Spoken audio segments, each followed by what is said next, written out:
पहले मुझे लगता था कि डायन, चुड़ैल, भूत प्रेत ये सब चीज़ें सिर्फ पिक्चरों और कहानियों में होती हैं।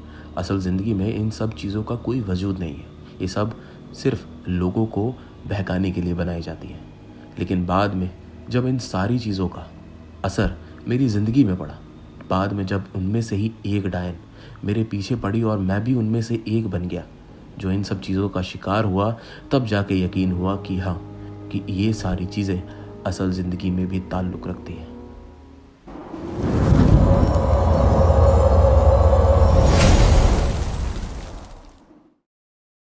उस रात मैं किसी काम से दूसरे शहर गया था।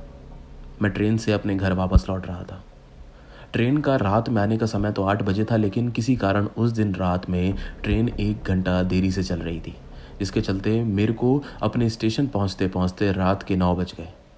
उस टाइम सबसे बड़ी टेंशन मेरे दिमाग में जो चल रही थी वो ये थी कि रात में मुझे बस मिलेगी या नहीं, क्योंकि रेलवे स्टेशन से भी मेरा घर थोड़ा दूर था।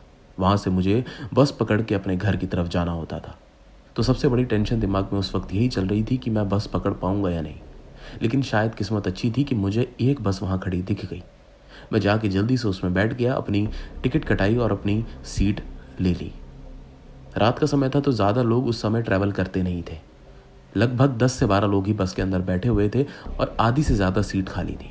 मैंने भी अपनी एक विंडो सीट ली और जाकर वहाँ पे बैठ गया। कुछ देर बाद बस वहाँ से चल पड़ी। थोड़ी देर बाद एक लेडीज़ अचानक से आके मेरी बगल वाली सीट पे बैठ गई। बस में सीट तो बहुत खाली थी, लेकिन अगर वो बैठ भी गई तो मैं उन्हें वहाँ से उठा नहीं सकता था। अब वो वहाँ पे बैठी रहीं और मैं भी अपने कोने वाली खिड़की की सीट पर बैठा रहा। लेकिन करीब 5 मिनट बाद अचानक से उन लेडीज़ ने मुझे बुलाया। मैंने उनकी तरफ देखा तो उन्होंने काले कलर का सूट पहना हुआ था और एक चुन्नी थी जिससे उनका पूरा मुंह ढका हुआ था। मैंने उनसे बोला कि जी बताएं क्या हुआ।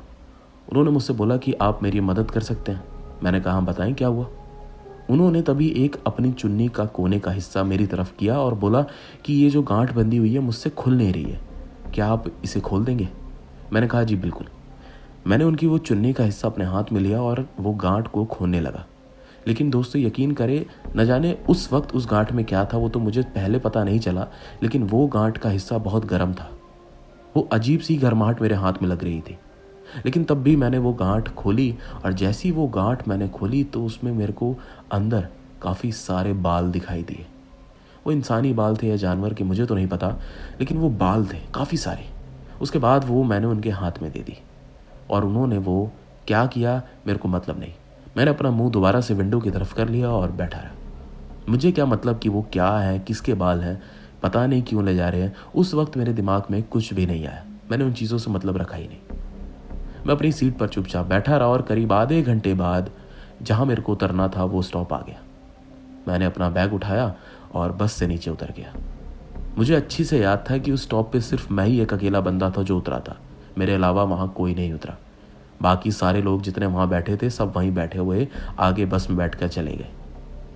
मैं वहाँ से आगे की तरफ चलने लगा। वहाँ से घर मेरा मात्र 10 मिनट की दूरी पर था।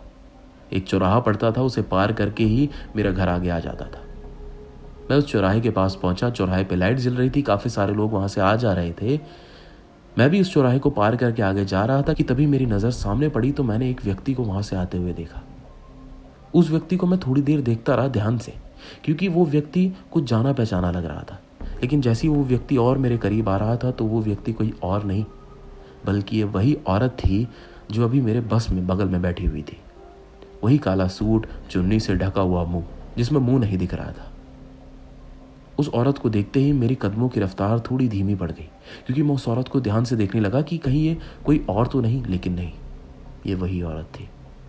ये मेरी तरफ आ रही थी और मैं आगे की तरफ जा रहा था और कुछ ही पल के अंदर ये वहाँ से आगे की तरफ निकल गई और मैं सामने की तरफ बढ़ता चला गया। मेरे को यकीन नहीं हुआ कि यार ये औरत बस में बैठी हुई थी, यहाँ उतरी नहीं थी और आगे की तरफ चली गई थी, तो ये इतनी जल्दी यहाँ पहुँची कैसे? ये सामने से आ रही है, ऐसा कैसे हो सकता है? काफ़ी सारी चीज़ें मेरे दिमाग में आई कि यार ये कोई और तो नहीं या उसी की जैसी दिखने वाली, लेकिन ऐसा कैसे हो सकता है? थोड़ा बहुत तो अंतर हो लेकिन सारी चीज़ें एक जैसी। यही सोचते सोचते मैं अपने घर पहुंच गया। मेरे घर का जो मेन गेट है वो लोहे का गेट है, जिस पे काफ़ी सारे डिज़ाइन बने रहते हैं, फूल पत्तियाँ बनी रहती हैं, और वो ऐसा गेट होता है जिसके आप आर पार बहुत आराम से देख सकते हैं क्योंकि उसमें गैप बहुत होता है। तो वो लोहे का गेट मैंने खोला। मैं गेट के अंदर गया और वापस मुड़ के गेट को बंद करने लगा। लेकिन जैसे ही मैंने गेट को बंद किया और वापस से मेरी नज़र सामने सड़क पे पड़ी तो दोस्तों मैंने उस औरत को दोबारा देखा। अब वो औरत थोड़ी दूरी पे खड़ी थी, लेकिन सड़क के किनारे अपनी चुन्नी को देख कर ना जाने क्या कर रही थी। वो एक जगह बस चुपचाप खड़ी थी। वो औरत मुझे दोबारा से दिखाई दी। पता नहीं क्यों, लेकिन इतनी जल्दी वो औरत मुझे कई बार दिखाई दी, और वो भी इस तरीके से दिखाई दी जो यकीन करने में थोड़ा मुश्किल था।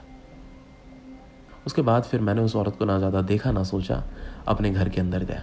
मैं फ्रेश हुआ, मैंने फैमिली के साथ खाना खाया और उसके बाद सो गया क्योंकि कल सुबह मुझे ऑफिस जाना था।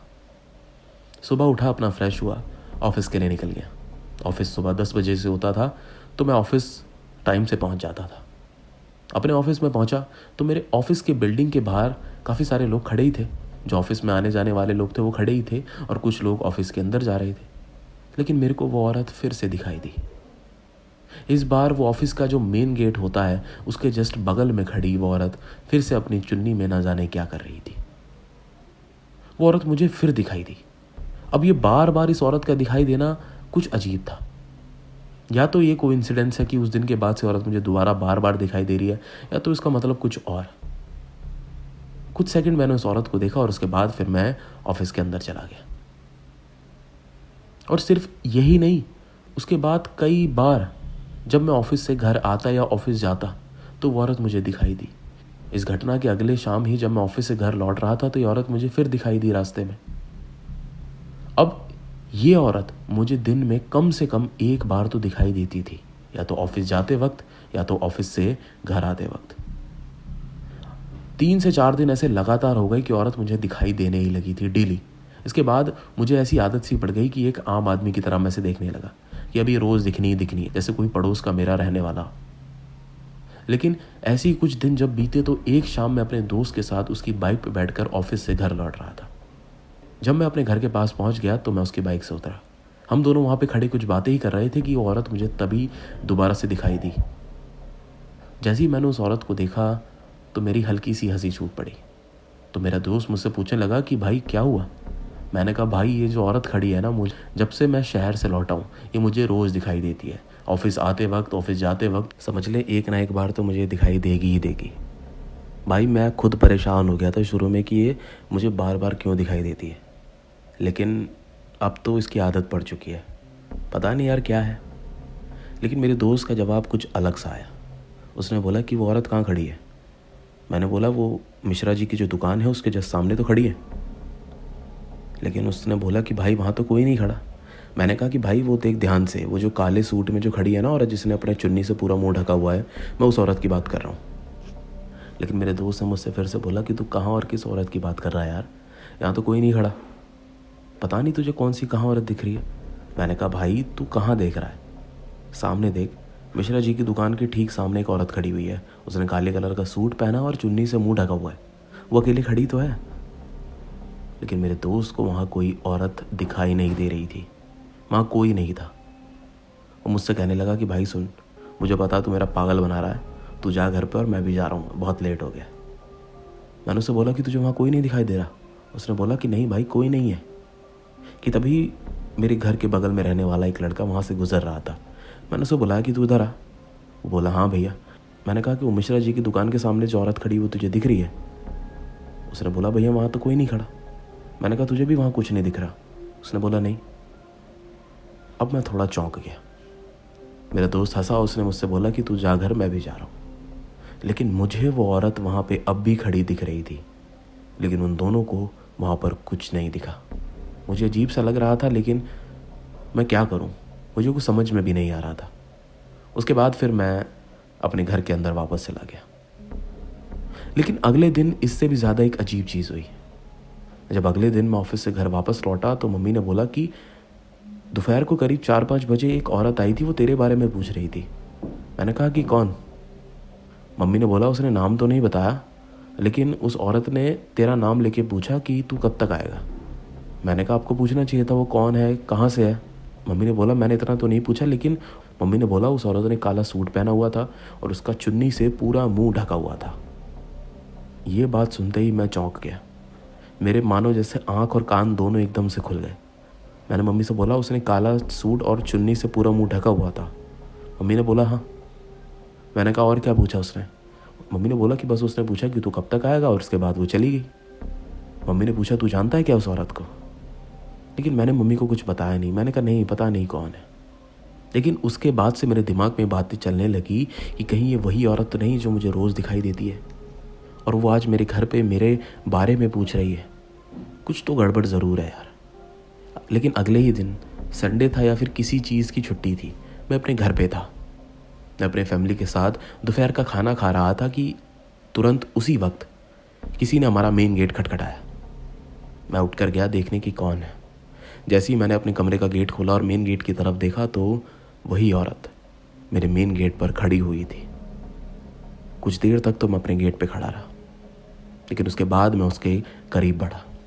मैंने अपना मेन गेट नहीं खोला, वो मेन गेट की उस तरफ थी और मैं अंदर था। मैंने उससे पूछा कि हाँ बताओ क्या है। उसका कोई जवाब नहीं आया। मैंने बोला कि तुम कल भी आई थी, जो मेरी माँ से मेरे बारे में पूछ रही थी, और तुम मुझे रोज़ दिखाई देती हो। अगर तुम्हें मुझसे कुछ चाहिए तो मुझे बताओ, लेकिन इस तरीके से हरकत मत करो कि सामने वाला देखकर भी डर जाए, सहम जाए। क्या कुछ चाहिए, कोई मदद चाहिए, कुछ चाहिए तो मुझे बोलो ना। लेकिन उसने कुछ जवाब नहीं दिया। लेकिन उसके थोड़ी देर बाद माँ अंदर से आ गई और मुझसे पूछने लगी कि कौन है। मैंने कहा कि वही है जो कल आई थी। तो माँ चलते चलते मेरे करीब आ गई। उन्होंने मेरी तरफ देखा और बोला कि कौन है। मैंने कहा ये वही तो है जो कल आई थी, जो आपसे मेरे बारे में पूछ रही थी। माँ ने बोला यहाँ तो कोई नहीं है। मैं फिर चौंक गया। मैंने कहा माँ ये गेट के बाहर खड़ी तो है काले सूट पहने, आपको नहीं दिख रही क्या? माँ ने मेरी तरफ हंस के बोला कि मेरे से मजाक मत कर, अंदर चल, खाना ठंडा हो रहा है। और वो ये कहकर अंदर चली गई। मेरे होश उड़ गए। उस दिन मेरे दोस्तों को दिखाई नहीं दिया और आज माँ को भी औरत दिखाई नहीं दे रही थी कि दोस्तों उसी के तुरंत बाद उस औरत ने बोला कि जब तुम मेरे साथ होगे या मेरे करीब होगे तो तुम्हारे अलावा मुझे कोई नहीं देख सकता। उसके बाद मैंने एक शब्द नहीं बोला। मैं चुपचाप वापस मुड़ा और घर के अंदर आकर बैठ गया। मैं चुपचाप अपना खाना खाने लगा, लेकिन उसके बाद मैं बहुत सहम चुका था क्योंकि उस औरत की हरकतें अब दिन पर दिन अजीब और डरावनी होती जा रही थी। उसके बाद भी वो मुझे कई बार ऑफिस आते जाते वक्त दिखती थी, लेकिन अब मैं उसे इग्नोर करने लगा था। मैं उसकी तरफ ज़्यादा ध्यान नहीं देता था। लेकिन इसी के चलते अब वो औरत जहाँ पहले एक जगह खड़ी रहती थी, अब जब मैं कहीं से गुजरता तो वो मेरे पीछे पीछे चलने लगती। ये चीज़ें अब मुझे और डरा रही थी क्योंकि वो औरत कभी भी किसी इंसान के साथ खड़ी नहीं होती। कभी कोई इंसानों का झुंड जैसे कहीं कई सारे लोग बैठ के बात कर रहे हो, नहीं, हमेशा अकेले खड़ी रहती, कुछ अपने आप में ही करती रहती, और ऐसी चीज़ जो सिर्फ मुझे दिखाई दे और किसी को नहीं। ये सबसे ज़्यादा डराने की बात थी। अब जब वो मेरा पीछा करने लगी थी, मैं जहाँ भी जाऊँ वहाँ मेरे पीछे आने लगती थी, तो अब मुझे घबराहट होने लगी थी कि कहीं कुछ मेरे साथ गलत ना हो जाए। मैं ये तो समझ गया था कि इंसान तो नहीं है। अगर इंसान होता तो ये दिखाई ज़रूर देता औरों को भी, लेकिन मुझे ही दिखाई दे रहा है तो ये कुछ ना कुछ और ही चीज़ है। इस चीज़ की चिंता में और फिक्र में जब मेरा दिमाग फटने लगा तो मेरे घर के करीब में जो एक हनुमान मंदिर है, मैं वहाँ गया। मुझे लगा कि शायद इस चीज़ का समाधान मुझे यहीं मिलेगा। मैं वहाँ गया और मैंने उनसे बोला कि मेरे साथ ये सब हो रहा है। वहाँ पे जो पुजारी थे उन्होंने मुझसे बोला कि देखिए, मैं तो इसका कुछ नहीं कर सकता, लेकिन हर मंगल और शनिवार को मंदिर के जो बड़े पुजारी हैं वो आते हैं, आप उनसे मदद ज़रूर लीजिएगा, वो आपकी मदद ज़रूर करेंगे। तो ठीक शनिवार वाले दिन मैं उस दिन मंदिर में गया। मैंने उनको सारी समस्याएं बताई, बस वाले दिन से लेकर कल तक की। उन्होंने मुझसे बोला, हो सकता है जो तुमने वो बाल देखे वो इंसानी बाल थे, और ये सारी चीज़ें, हरकतें, खास कर से बालों का लेना, इंसानों के उतरे हुए कपड़े लेना, उनकी करीबी चीज़ को अपने पास रखना, क्योंकि इन सब चीज़ों से ये सारे लोग जादू टोना करते हैं और अक्सर ये सब डायनों के काम होते हैं जो लोगों को अपने वश में कर लेती हैं, जो काले जादू करती हैं, जो जादू टोने टोट के ये सब चीज़ें करती हैं वो डायन। और मुझे ऐसा भी लग रहा है कि कहीं ना कहीं उसने कोई तुम्हारा बाल तोड़ के उसमें ना रखा हो। अगर उसने ऐसा किया है तो वो तुम्हें ज़रूर वश में करना चाहेगी, लेकिन अभी तक कोई ऐसे संकेत नहीं मिले कि तुम उसके इशारे पर चल रहे हो। तो हो सकता है कि उसने ऐसा ना भी किया हो, लेकिन वो तुम्हें रोज़ दिखाई देती है, वो हर जगह तुम्हारे पीछे जाती है, तो ये बहुत बड़ा खतरा है। लेकिन उसने तुम्हें नुकसान नहीं पहुंचाया, तुम्हारे शरीर के साथ कुछ खिलवाड़ नहीं किया, तो इसको हम ये भी मान सकते हैं कि कहीं ना कहीं वो डायन या तो तुम्हें पसंद करने लगी है या तो तुमसे कोई मतलब निकालना चाहती है। मैंने उनसे बोला कि पंडित जी आप कुछ भी कीजिए, वो डायन, वो औरत, वो जो भी है, वो मैं उसको देखना नहीं चाहता, आप उसे मुझसे बस हटा दीजिए। उन्होंने मुझसे बोला कि मंगलवार वाले दिन मैं दोबारा आऊँगा, अपने साथ कुछ चीज़ें लेके आऊँगा, तब आप मेरे पास आना, तब मैं कुछ ना कुछ ज़रूर करूँगा। अब मुझे मंगलवार वाले दिन का इंतज़ार था, लेकिन मंगलवार से एक दिन पहले यानी सोमवार को वो औरत मुझे दोबारा दिखाई दी। और इस बार जब वो औरत दिखाई दी तो मैंने कुछ ऐसी चीज़ें देखी जिसे देख मेरा कलेजा काँप उठा। मैं बाज़ार गया था कुछ सामान लेने, मैं वहाँ से घर लौट रहा था, लेकिन वो औरत मुझे रास्ते में दोबारा दिखाई दी और उस औरत ने अचानक से मेरा हाथ पीछे से पकड़ लिया। जब उसने मेरा हाथ पकड़ा तो मैं एक जगह रुक गया। जब मैंने पीछे मुड़कर देखा तो वो औरत उसी लिबास में, वही कपड़े, वही चुन्नी, वही सूट, बिल्कुल वैसी मेरे सामने खड़ी थी। मैं उसे देख के बहुत डर जाता था और उस दिन पंडित जी की बताई हुई बात से मैं और सहम गया था। मैंने उससे बोला कि क्या है तुम्हें, मेरा हाथ छोड़ो, मुझे जाना है। लेकिन उस दिन उसने मेरा हाथ नहीं छोड़ा, उसने मेरा हाथ बहुत ज़ोर से पकड़ के रखा। लेकिन उसके बाद जो उसने बोला उससे मैं बहुत डर गया। उसने मुझसे बोला कि तू मेरे साथ चल, मुझे तेरी मदद चाहिए। कुछ देर तक मैं चुप रहा, लेकिन उसके बाद मैंने उससे बोला कि मैं तेरे साथ कहीं नहीं जा सकता, तू मेरा हाथ छोड़, मुझे घर जाना है, मुझे परेशान मत कर। मैं उससे अपना हाथ छुटाने लगा, लेकिन उसकी पकड़ इतनी मजबूत थी कि मैं आसानी से उससे अपना हाथ छुटा ही नहीं पा रहा था। बड़ी मुश्किल से मैंने उससे अपना हाथ छुटाया और मैं आगे की तरफ चलने लगा कि तभी वो एकदम से भागकर मेरे सामने आ खड़ी हो गई। और दोस्तों, उस दिन उसने पहली बार मेरे आंखों के सामने अपने मुंह से वो चुन्नी हटाई। जब वो चुन्नी हटाई तो उस चुन्नी के पीछे एक औरत का चेहरा, जिसकी गोरी त्वचा थी, काले बाल दिख रहे थे, नाक दिख रही थी, कान दिख रहे थे, मुंह दिख रहा था, लेकिन उस औरत की दोनों आंखें नहीं थी। जी दोस्तों, आंखें यानी ना ही कोई पुतली, ना ही कोई पलक, ना ही कोई ऐसा आंखों के लिए गड्ढा जिसके अंदर हमारी पुतलियाँ होती हैं, कुछ भी नहीं। वहाँ पर एक मांस की पतली सी सतह थी, मानो जैसे वहाँ पे आँख के लिए कोई जगह ही ना हो। वो औरत का चेहरा देख मैं बहुत डर गया। मैं इतना डरा कि मैं उल्टे पैर वापस दौड़ने लगा बाजार की तरफ। मैं उसको अब दोबारा देखना नहीं चाहता था, वो इतनी ज़्यादा भयानक लग रही थी मुझे। थोड़ी देर बाद मैं दूसरे रास्ते से अपने घर पहुंचा। जब घर पहुंचा तो सांसें बहुत तेज़ चल रही थी। माँ ने पूछा कि क्या हुआ, लेकिन मैंने उनको कुछ नहीं बताया। बड़ी मुश्किल से अपने आप को संभाला और अगले दिन मंगलवार की सुबह मैं उस मंदिर दोबारा गया। मैंने जो मेरे साथ कल वाक़या हुआ मैंने उनको बताया।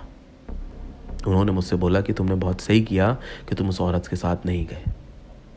उस दिन उन्होंने मेरे सामने बैठ के हनुमान बाबा के सामने ही कुछ पूजा की और मेरे गले में एक लाल कलर का धागा बांध दिया।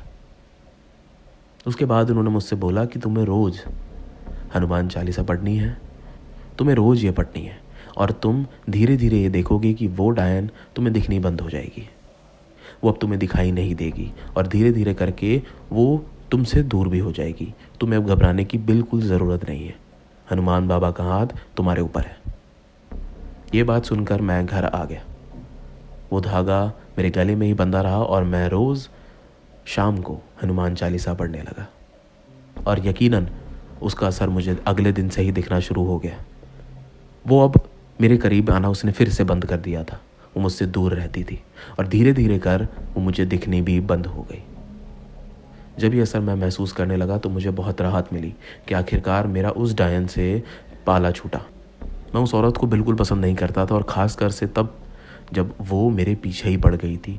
और जब उसका चेहरा देख लिया तो यकीनन मैं उसके सामने एक पल भी नहीं रुकना चाहता था। लेकिन अंत में वो सब चीज़ें नॉर्मल हो गई। अब वो औरत मुझे दोबारा कभी दिखाई नहीं देती, और वो धागा आज भी मेरे गले में है। मेरी जान को कोई खतरा तो नहीं हुआ, लेकिन वो सारी चीज़ें बहुत ज़्यादा डरावनी थी। उसका क्या मतलब था, वो मुझसे क्या मदद मांग रही थी, अच्छा हुआ मैं उसके साथ नहीं गया। दोस्तों, ये थी अरविंद की कहानी, मेरी ज़ुबानी। कहानी कैसी लगी कमेंट करके ज़रूर बताएं, और कहानी पसंद आई तो वीडियो को ज़रूर से लाइक करें। चैनल पे आप लोग नए हैं तो चैनल अभी सब्सक्राइब करें, क्योंकि मैं ऐसी कहानियाँ आप लोगों के लिए और लेके आने वाला हूँ। मिलूँगा आप लोगों से एक और नई हॉरर स्टोरी के साथ में। नमस्कार।